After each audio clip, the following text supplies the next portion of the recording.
Okay, malapit na tayo.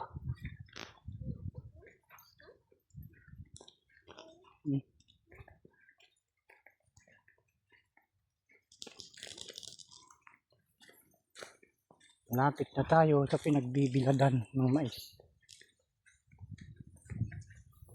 Ayun yung araw. Tirik na, tirik na.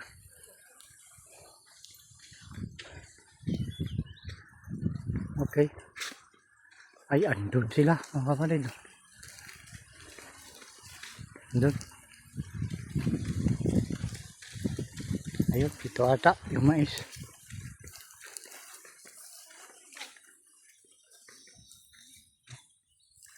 Okay. Maluwang ng maisan nila dito. Ayun. Ito, yung maisan. Mga kapatid. Yung pinagbibiladan nila, mga anak ko.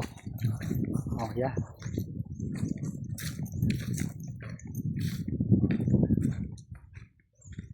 Hindi nila ito dito inani. Doon ito galing. Doon sa bundok na yun.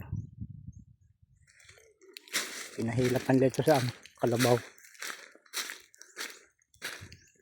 Oh. Mayroon siyang kasama doon, oh, nagbibilat. Okay.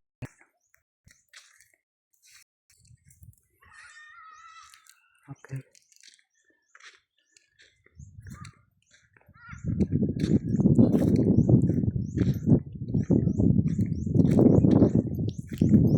Yan, kapatid. Pinta tayo doon sa kubo. Ang kanilang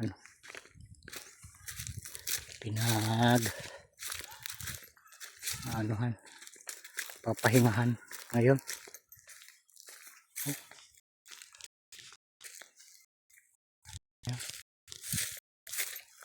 Ay, sasakyan yung kanina sinakyan punta rito.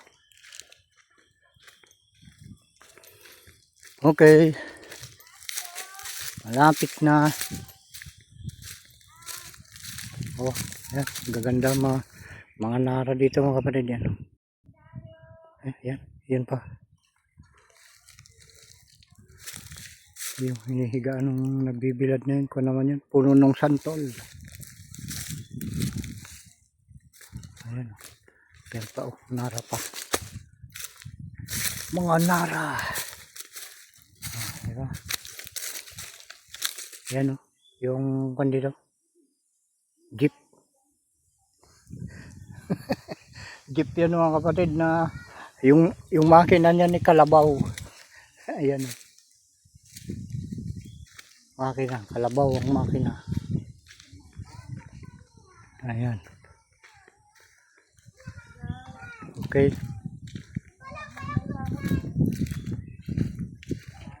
Ayam tot. Hello. Hi. Wala, iba yung timpla. Tan, tama nag-vlog.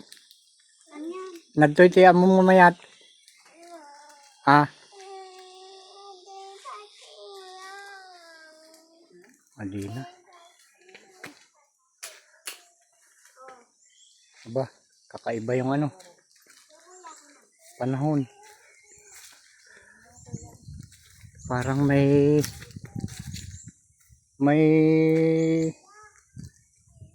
basa na plano. May pinaplanong basa. Oh. Oh, tingnan nyo, kapatid, yung ulap, oh. Diba? Kahapon kasi medyo umambon.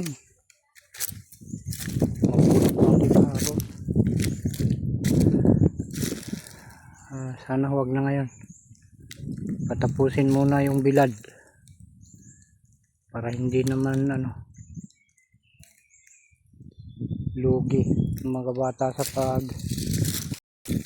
paano nagbibilad. Tatlong araw lang sana yun, pangalawang araw na ngayon. Bukas maghapon nabilad na sana. Huwag naman na sana umulan. Di ba mga kapatid? Para ano, pagbigyan naman yung mga naunang nag-ani at itong mga nahuli. Para hindi naman ano, masyadong sa bulsa. Magastos pag kapatid pag paulit-ulit ang magbibilad. Na lungaw lang magiging na araw dahil kung ang panahon nga ay ano, hindi makisama. Yun sinasabi kong ano, kaibigan at kalaban ng aming mga partners ay yung ano, panahon. Ayan. Ayan.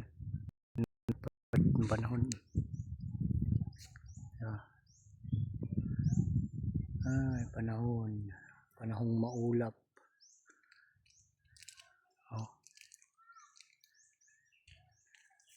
Yun lang muna mga kapatid.